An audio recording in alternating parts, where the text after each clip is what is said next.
I'd like to introduce our fourth and final speaker today. So I present Dr. Fiona Doloughan. Fiona is a senior lecturer in English at the Open University. Fiona's research has cut across numerous disciplines, including creative writing, education and area studies. But something that ties it all together is a focus on languages and literature. And I also noticed when I read another little bit of Reading history. You did a master's degree at Reading in applied linguistics. Yeah, that's right. I've come back. Yeah. They always come back. So Fiona has written two monographs: 2011's Contemporary Narrative, Textual Production, Multimodality and Multiliteracies, and 2016's English as Literature and Translation. And you have a third book currently in peer review. That's correct. Yes. So I've done my. I can see that. So, Fiona has also done a fair bit of work on Xiaolu Guo, which is your subject today, and whose film She, a Chinese, we'll be watching after the tea break. So you wrote a chapter about Guo's work for the 2017 collection Multilingual Currents in Literature, Translation and Culture, which is published by Routledge. I believe your new book will be talking about Guo's memoir, exactly. Okay. So, among other things. So Fiona's paper today is titled The Translational Imagination, Reading the Work of Xiaolu Guo. So I'll hand it over to you. Thank you so much, Mark. And I'd just like to thank Lucia for the very kind invitation to speak today. I'm not a film studies expert, so what I'm bringing today is a long-standing interest in issues of translation, and I've spent a number of years looking at the work of Xiaolu Guo. I'd just like to give you a sense of the structure of my paper before I begin to read. So I'd like to begin by saying something about my approach to Guo's work and the literature that underpins it. I'd like to talk about how Guo's work has been read and how it has been positioned, often as a migrant writer, a diasporic writer, a Chinese-born British writer, a global writer, a world author. I'd like to then move on to talk about the kind of evidence that there is for what I'm calling Guo's translational imagination, and I'll have a brief conclusion. So to start with some introduction and context. The title of this presentation alludes to a book, The Translingual Imagination, published in 2000 by Stephen G. Kelman, in which he explores the literary modus operandi of writers who, for one reason or another, write in an acquired language or languages.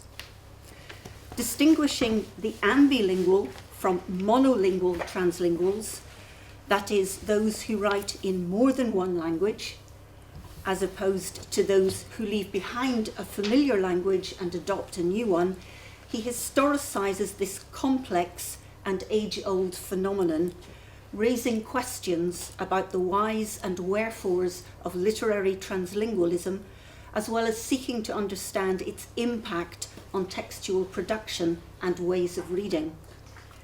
Against the backdrop of a steadily increasing phenomenon in the 20th and 21st centuries, attributable at least in part to greater mobility and the rise of English as a lingua franca, Kelman presents a series of case studies of writers such as Joseph Conrad, Vladimir Nabokov, Samuel Beckett and Eva Hoffman, whose cross-linguistic work has demonstrated the gains as well as the challenges experienced by such writers. Drawing on the work of Kelman, as well as on that of scholars of translation like Susan Basnett and Edwin Gensler, alongside work in applied linguistics such as Alistair Pennycook and Suresh Kanagaraja, I produced in 2016 a monograph with the somewhat provocative title of English as a Literature in Translation, itself an allusion to an article by Pennycook from 2008 entitled English as a Language Always in Translation, in which he argues that, quote, English always needs to be seen in the context of other languages, or as a language always in translation. By this, he means to point to the consequences for English of its translingual use, that is, as a dynamic and flexible resource for meaning making, situated as it inevitably is for the so-called non-native learner in the presence of other languages. Adapting and applying ideas from the sources mentioned above, I brought to the production of contemporary literatures in English, the notion of English as always being in the presence of other languages and by extension other cultures, including literary and generic cultures, and examined the work of a number of writers, Eva Hoffmann, Ariel Dorfman, James Kelman, Gloria Anzaldúa, Sandra Cisneros, and Xiaolu Guo, the subject of today's presentation, whose work can be seen to be shaped by what I am here calling the translational imagination. My use of the expression translational imagination is intended to evoke several notions and meanings of translation, both literal and metaphoric, but it goes beyond issues of language and translation of literary form to questions of mode and media. Thus, in the discussion of Guo's work, both written and cinematographic, that follows, it will be important to bear in mind the kind of cross-fertilization that takes place in her work in the process of shuttling back and forth between film production and writing. While I don't wish to collapse or gloss over the differences between making a film and writing a book, I will argue that in Guo's case, notions of translation and rewriting, what one critic, Flair d'Anglais-Chi, refers to as, quote, transnational multiplicity, unquote, is key to understanding Guo's creative process as an auteur engagé, or autrice engagée, to quote Chi again. In volume 47 of the Routledge Companion to World Literature, Red Chan positions Guo as one of a number of first-generation Chinese diasporic writers who, quote, often write about Chinese subjects or about being Chinese abroad.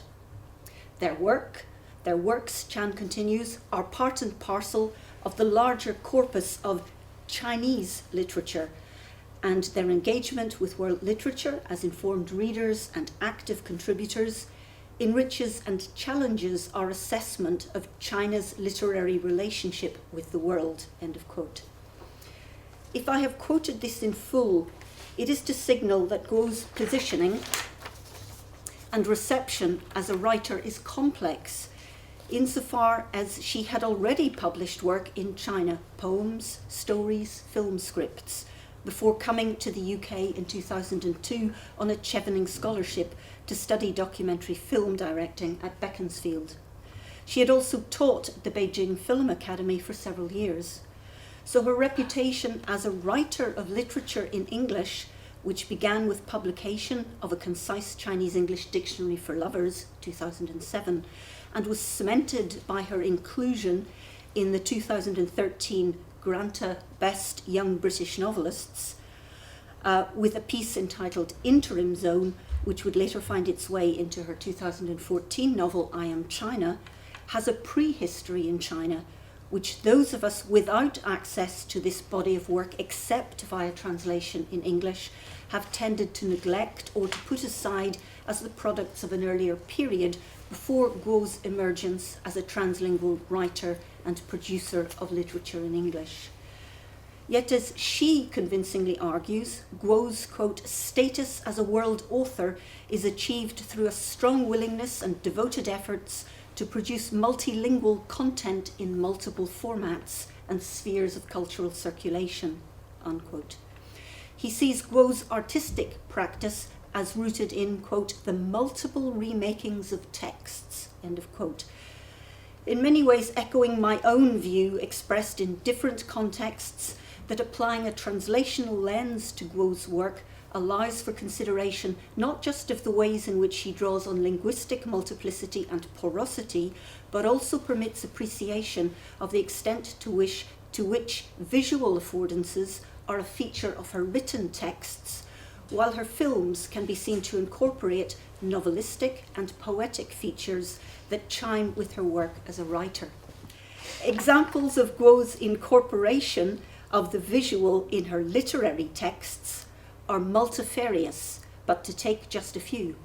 She incorporates into her dictionary novel realia, including printed letters, instruction manuals, menus, hand-drawn maps and shopping lists, in addition to facsimiles of diary entries and a passport page. UFO in Her Eyes, the 2009 book rather than the 2011 film, is constructed as a series of case files with appendices and includes facsimiles of interview transcripts, hand-drawn maps, redacted emails, case notes, etc. I will turn to Guo's films shortly, but just to be clear, I'm not trying to downplay the differences between filmmaking and the language of film on the one hand, and the construction of a story world through the medium of words on the other. Nor do I wish to dismiss Guo's articulation of those differences and of her need to alternate from the necessarily collaborative venture that is filmmaking to the more solitary concerns of the writer, at least as it is exercised in the drafting stages before any editorial interventions or suggestions. What I do wish to suggest is that just as Guo materializes in her novels a sense of the shifting perspectives afforded by access to different languages and cultures, and dramatizes in her work cross-linguistic and cross-cultural encounters, so in her films she treats, quote, the osmosis between here and there, present and past. That's a quote from Wang. It is also perhaps in her films that Guo displays one of the traits that Stephen G. Kellman sees as integral to 20th century translingual writers. And I quote, theirs is an aspiration to transcend language in general, he writes. Impatient with the imperfections of finite verbal systems, they yearn to pass beyond words to silence and truth. End of quote. While many of Guo's novels are constructed around and embody the struggle to express oneself fully across languages and to resist the pull of being in translation or living between languages, there is an underlying desire for individualized subjects in all their cultural and linguistic specificity to be able to engage in transparent and unmediated communication. For example, in an article in The Guardian from 2016, Guo writes, the dream language exists beyond verbal languages, but it's my real native language. I want to understand the dream in which my dead grandma converses with my Western boyfriend. One day I'll fathom it. That mysterious language will eventually belong to me. So while her novels can express frustration with the vagaries of language and embody both critique of and resistance to oppressive linguistic practices and ideologies, whether those relate to the current domination of English as lingua franca or allude to the constraints of both communist and capitalist ideologies and propaganda, they also evidence the advantages of a creative multilingualism where both language and aspects of culture become productive resources in creating new modes of being in the world and opening up new textual spaces. In this sense, the medium of film is an alternative meaning-making system with its own dynamics and visual language that allows for a retranslation and metaphorical rebirth of reflexive subjectivity in a different mode and medium of inscription. Indeed, in conversation with Uta Mehta-Bauer and Sim Wai Chu in 2021, in the context of an exhibition of the work of Vietnamese-American filmmaker Trinh Thi Minh Ha in Singapore, and specifically in connection with Trin's film What About China, which includes a voiceover by Guo of specific passages from her 2017 memoir entitled 9 Continents in the US. It's called Once Upon a Time in the East here. Guo discusses what she refers to as verbalization and visualization in relation to her alternation between novel writing and filmmaking. She sees the role of the artist as one that requires adoption of different forms and different modes, whether that be in terms of creating a text through the medium of words, or whether that be in relation to visual and cinematographic forms. In comparing her role as a writer of novels and maker of films, she sees both points of contact and differences. Writing requires few resources and can be done in solitude. Filmmaking can require access to funding and a team of collaborators. Of course, the kind of low-budget, mainly documentary films that Guo tends to make, we might think here of Late at Night, Voices of Ordinary Madness from 2013, described as a documentary essay on her website, or Five Men and a Caravaggio from 2018. They tend to feature street life and draw on scenes and people from around her, rather than was the case, for example, with the fiction feature UFO in Her Eyes from 2011, which required Guo first to write a novel of the same name to help raise funding and employed a larger cast and multilingual team. Guo also points to the immediacy, as she sees it, of the visual form, whereas in the case of certain kinds of literature, it can take time and a certain level of education and experience to appreciate or understand it. She mentions Proust in this respect, for example. She goes on to say that certain topics or projects are, in her mind, clearly visual. Five Men and a Caravaggio is the example she gives, and others clearly verbal. For example, a concise Chinese-English dictionary for lovers from the start. Yet it is also true that much of Guo's work interleaves the visual and verbal, and that there is a rather tighter bond between her literary and cinematographic production than her comments here might suggest. For example, her latest work, A Lover's Discourse from 2020, portrays two characters, her and him, so they don't have names. She, a visual anthropologist from China, he, a landscape architect with German-Australian roots, and narrates the story of their love, their communication and miscommunication, and their attempts to find a home post-Brexit that suits them both. Within this work, itself a reworking of some of the premises of a concise Chinese-English dictionary for lovers, there is a moment when the female character travels back to China from London, where she has been living and studying, to make a film for her PhD about the reproduction of artworks made by artisans in a village in China.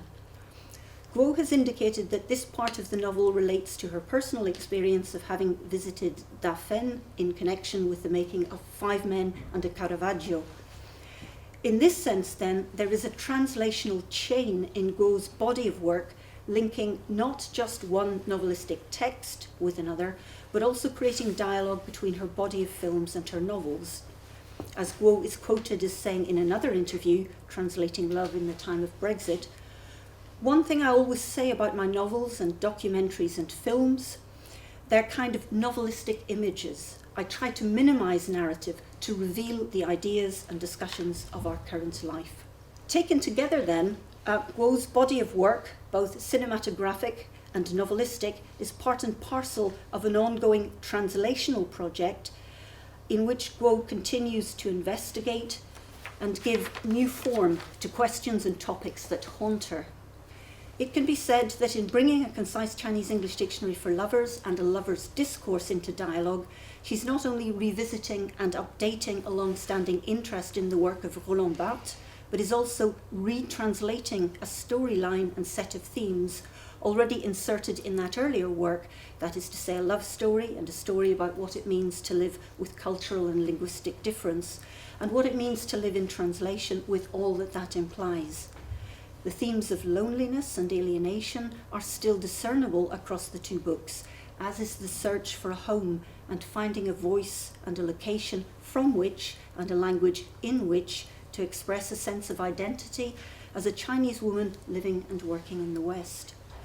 Yet there are also differences between the 2007 and 2020 works.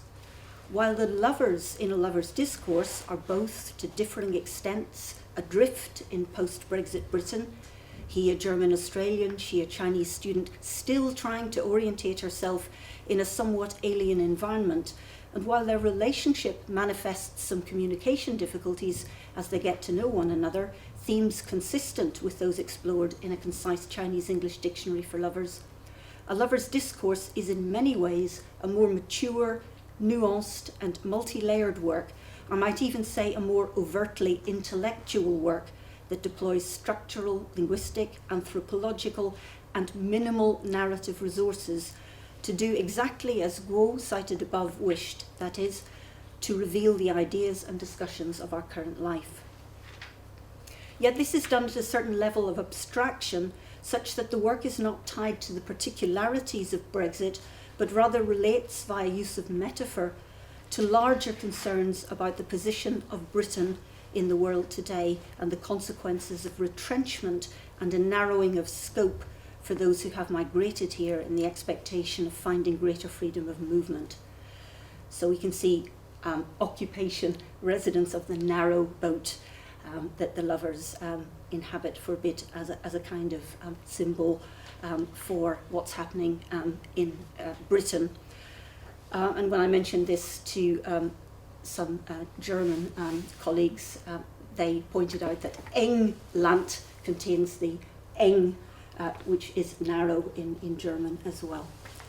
That's precisely the kind of linguistic idea on which Guo would probably play. Whereas Guo's 2007 dictionary novel wore its Barthes-inspired structuring lightly, almost incidentally and in response to a search for form, A Lover's Discourse sends clear paratextual and textual signals of its reliance on and critique of Barthes' Fragment d'un discours amoureux, the English translation of which bears the same title as Guo's book. I say critique insofar as the lover's discussion of Barthesian discourse within the pages of Guo's novel reveals the female narrator's misconception about Barthes' work, which she had read as addressing love between a man and a woman. As she confronts Barthes' homosexuality and love of his mother, she begins to reconsider her mode of reading and of identity construction and self-understanding. And this is a quote from the book. For all these years, the book had been a personal document for me, speaking to me. In the light of her new knowledge, the narrator reframes her inquiry into the nature of love and finds in what she now recognizes as Barthes' solipsistic monologue the grounds for renewed dialogue with her lover and further reflection on the kind of love they share. In some ways, then, this sequence of short texts on Barthesian discourse is illustrative of Guo's novelistic method, in that it is both consciously self-reflexive and concerned with bridging difference through intercultural dialogue. The film, Xia Chinese, which will be screened this afternoon, is another example of the ways in which Guo's writing and cinematographic projects feed into and complement one another in productive yet complex ways. Released in 2009 and winner of the Golden Leopard Award at the Locarno International Film Festival, Xia Chinese tells the story of Li Mei's journey from small village to big city in China, her romantic involvement with a hitman, and the aftermath of her spontaneous decision while visiting London to abscond from her travel group and remain in the city. As a young woman with little English and little money, Mei is shown to lead the kind of lonely and liminal existence experienced by many of those who migrate to the capital in search of a new life. While at one level, the London part of Mei's journey and lived experience might be seen as mining some of the territory charted in Guo's dictionary novel, Xia Chinese, the working title of which was La Chinoise, is also Guo's ironic and playful riposte to Jean-Luc Godard, insofar as it presents a reverse journey from east to west, seen through the eyes of an adolescent Chinese girl from a small village whose exposure to England has been limited to images, such as that of Big Ben in London, scavenged objects, such as a miniature bottle of Gordon's gin, and some expressions in her crazy English book before her arrival. Mei longs for an end to the tedium of village life and dreams of the freedom she expects to find in the West.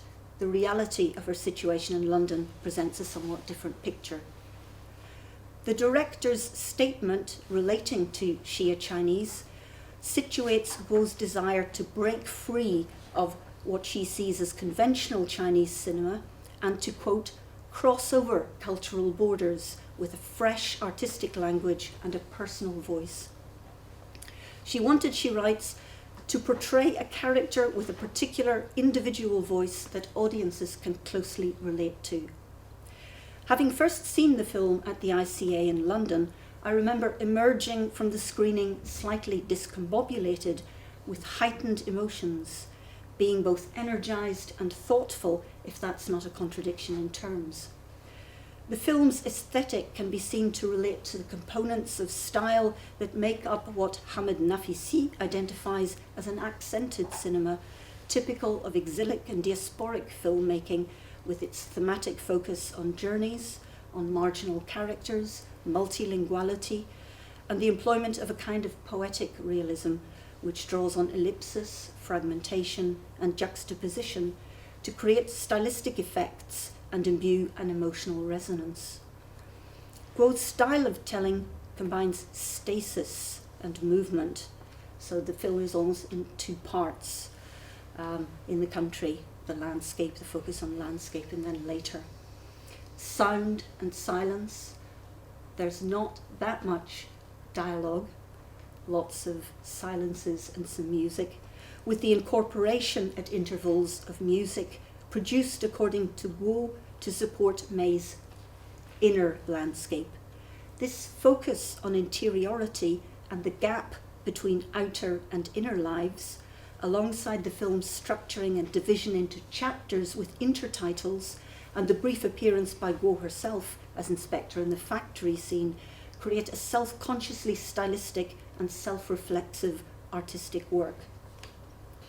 To conclude, Guo's existing body of literary works and films merits closer reading than I have been able to engage in here in the context of what might be seen as a kind of survey or overview of some points of contact between Guo's novelistic and cinematographic work in terms of their thematics and their translational multiplicity, to quote Xi again. As a writer and filmmaker with access to different languages and cultures, Guo has been able to draw on multiple resources to produce artistic work that deploys different but complementary modes and media in support of her creative vision. In importing highly visual modes into her novels and creating a kind of poetic realism in her films, and in thematizing the integral role that translation in its different aspects, both literal and metaphoric, plays in her work, Guo has produced to date a body of work that both reflects and embodies the power of the translational imagination. And just some references there. Thank you very much.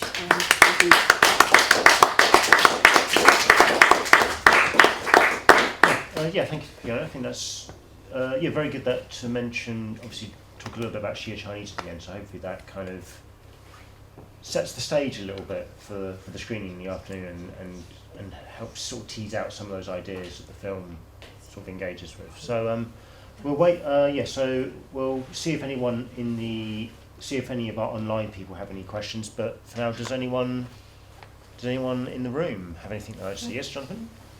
Thank you, that's really interesting. I'm afraid I'm very ignorant about her work, so the question I want to ask you may be a completely stupid one, but I was interested in what her access to institutions of distribution is for her different work, because obviously she's been able to have her work published, of course, and also translated into different markets or regions. And her filmmaking goes through festivals which are obviously aim to be international and allow different kinds of films to be entered from different countries. So clearly there's a kind of network of access or pipelines to audiences and markets which her work benefits from. And I wonder if you could maybe tell us a little bit about how that works, if you know. I probably know a little bit more about the literary side than the film side, although I do know a little bit about that also. So maybe to start with her work in English from a concise Chinese English dictionary for lovers. Guo had been keeping a diary from the moment she arrived here on the Beaconsfield scholarship, the Chevening scholarship, and was interested then in producing a work with her at that time, as she saw it, limited or broken English. And that work actually incredibly skillfully dramatizes the language learning process. She then wanted to submit it to a publisher, but wasn't quite sure how to go about that. But she happened to be in a bookstore and looked at the acknowledgements page of Wild Swans, and then contacted the agent, and from that process of contacting an agent, the work, I think, was then published. She's been publishing with Chatto and Windus, I think, for her entire sort of English-speaking career. There were some works that were written in Mandarin and Chinese dialect, and were translated then into English.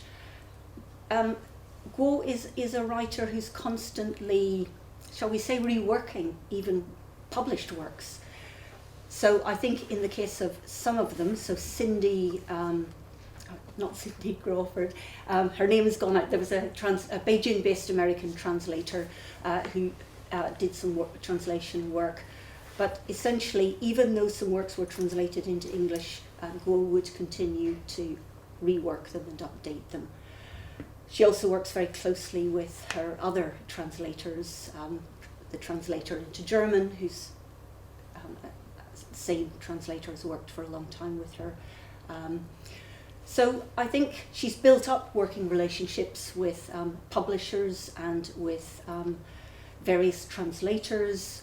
In terms of films, I think I mentioned in the paper that in order to be able to get the funding in the first place to make the film, she needed to raise the capital. And I think some of the low-budget films have been made on her MasterCard. But she does work with a small group of people and takes the films to festivals. I think in some cases it's serendipity, in other cases it's her, I suppose, determination to get her work out there as well. But that might be an interesting question in the Q&A, perhaps, to ask Xiaolu to enlighten us on the sort of distribution networks.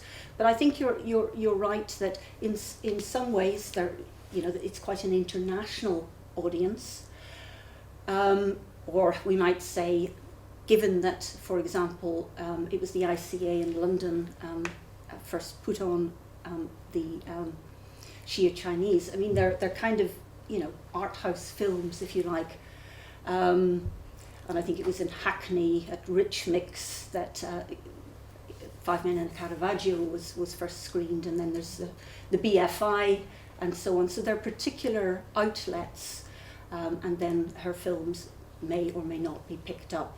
I'm sorry, I can't give you much more information than that because it's not what I work on per se. But I think she's very, very determined, and therefore is unlikely to give up. I think now she's almost got a series of visiting professorships across universities, and that's another way in which her work, both her films and her novels, is being brought to attention. I mean, I think she's always had quite a strong audience in continental Europe. Indeed, I think in Germany, in Switzerland, and perhaps to a lesser extent in France, but nevertheless in France, she has quite a following, and she's had residencies in Switzerland, in Paris with the Columbia University's Parisian branch. I believe she now is at the Freie Universität Berlin as a visiting professor as well. There's a connection with UCL. So I think it's a complicated thing, and as her trajectory has changed, if you like, more possibilities open up to her. But maybe it's not by chance that the kind of films, by and large, she's been making have been relatively low budget, documentary, rather than large scale affairs such as UFO in Her Eyes. Yeah, thank you. As you can tell, I'm interested in this, sort of, the political economy of the routes by which her work gets to us. Yes, and I'm sorry I can't enlighten you further on that. Yes, we have a question in the chat, which is an interesting one actually, because it's from one of your references. So this is Fleur d'Anglichy. Lovely. Thank you so much for this great talk, and thanks for mentioning my work. I wonder if you can say a bit more about the part about the Chinese anthropologist who goes back to China in a lover's discourse, such as how does this journey relate to her transcultural love relations in the UK, and whether this journey feature as some kind of bildungsroman, like in Dictionary, in which returning to China in the end completes her bildungsroman. So what is the end of the journey like in a lover's discourse? Okay, thank you very much for that question. A very, very interesting question, because of course, as Fleur d'Anglichy is well aware, at the end of the Dictionary novel, Zed, the protagonist there, goes back to China, and China has changed. And the lovers essentially break up. The love remains, but the British lover moves to Wales, appears to be rather happy with his existence there. This is a slightly different return to China. It's a motivated return in the sense that the narrator, the visual anthropologist, is preparing a film for her PhD. It's all got to do with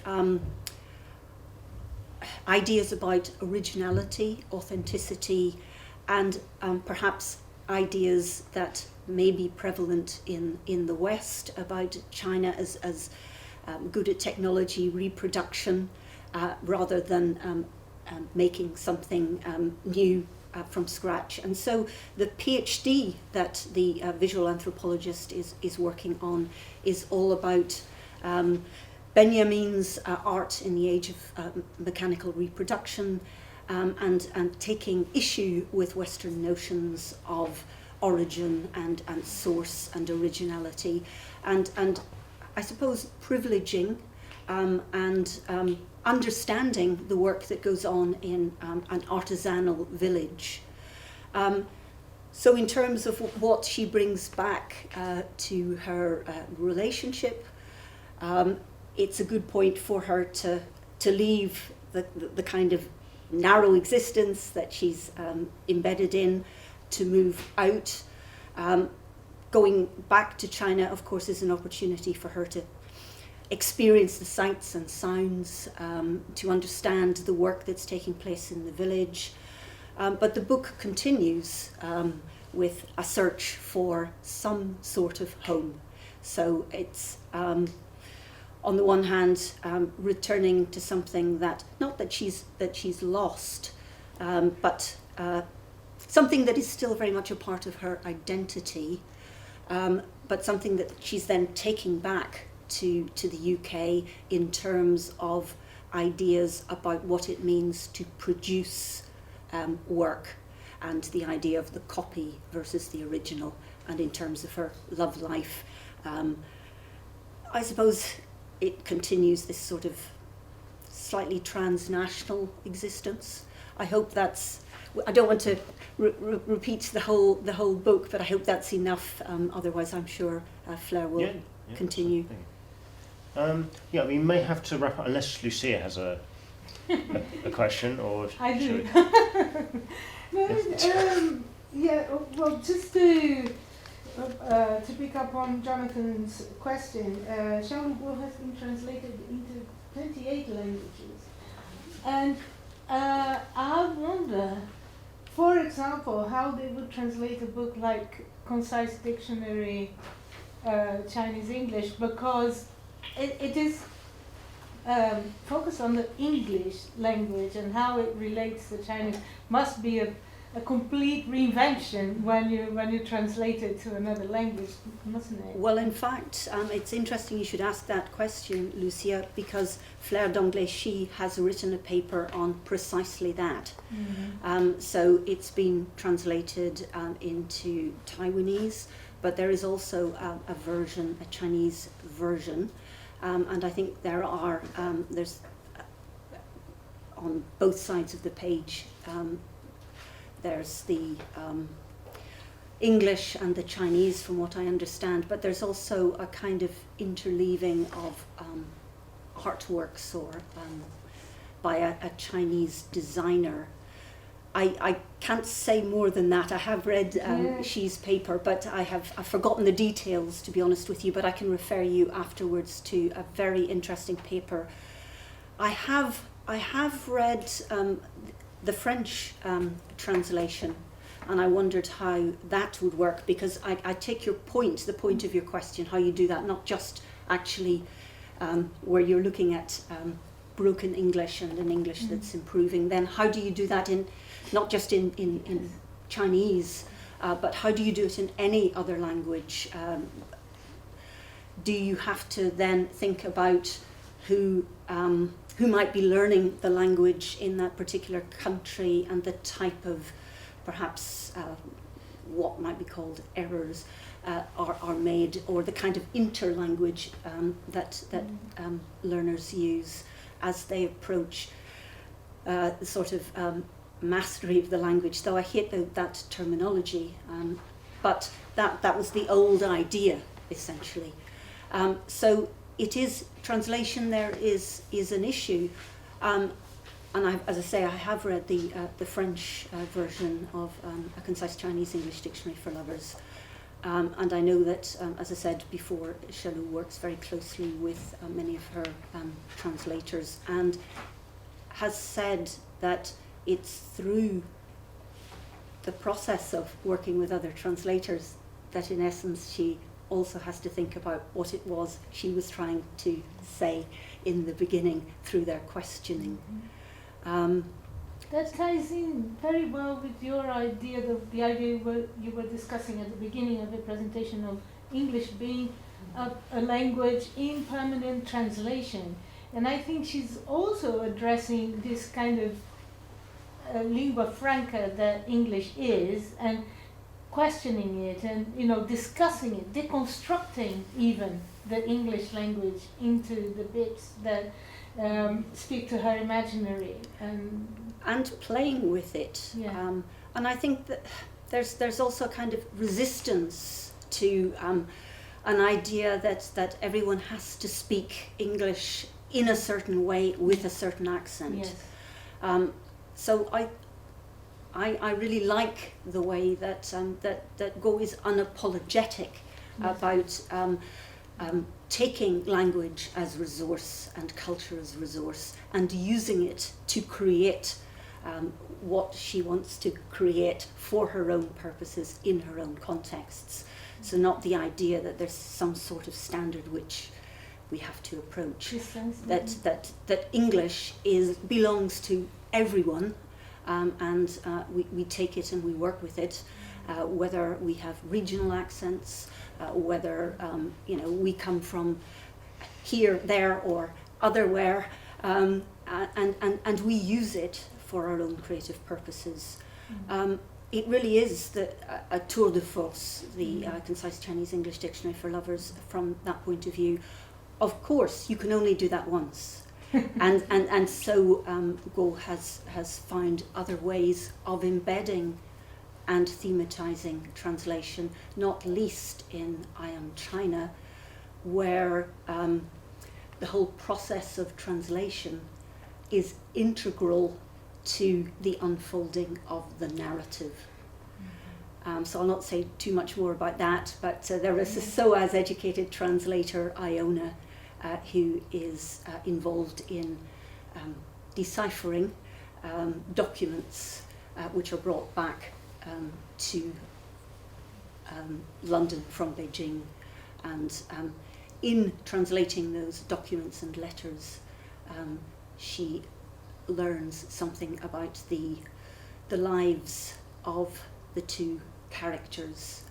And that's a really complex and multi-layered work, which looks at, again, differences between Chinese and English and tense systems, and I suppose also puts the translator in an interesting position, not just as a mediator of different languages and cultures, but understanding that her, she learnt Mandarin, but has been a bit rusty in terms of other Chinese dialects, and so is struggling with some of the precise renditions of the terms in the work.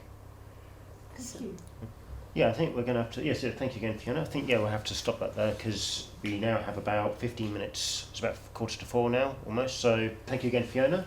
Thank you. So that, I guess that draws a conclusion.